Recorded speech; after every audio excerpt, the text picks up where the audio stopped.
Welcome to Sweet Life Beat Life. We hope this video helps. You begin by assembling the frame and cutting the sail to the Canada silhouette. Lay out the spine and crossbar in a T configuration and mark attachment points. Once done, align the sail over the frame and trim to the outline, leaving a 1 cm hem around edges. Make sure to fold hems twice for strength and tape, or stitch them. This first step locks the kite's proportions so later bridle and balance adjustments work predictably and efficiently.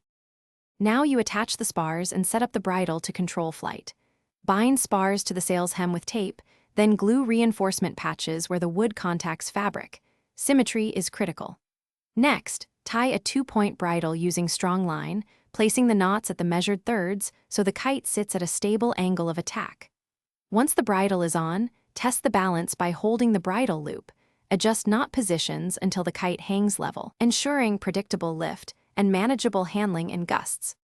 Finish by adding the tail and doing initial trimming before you fly. Tie a 15-30 cm tail to the lower point to dampen yaw and add a small nose weight only if the kite stalls backward. Once ready, fly in a 5-10 kph breeze. Launch from your knees with a short tension pull and let it climb gradually. If the kite dives or spins, make small bridle adjustments of about 1 cm and retest. This iterative tuning secures steady flight and prevents damage from abrupt corrections. Thanks for watching. Consider subscribing if we helped you.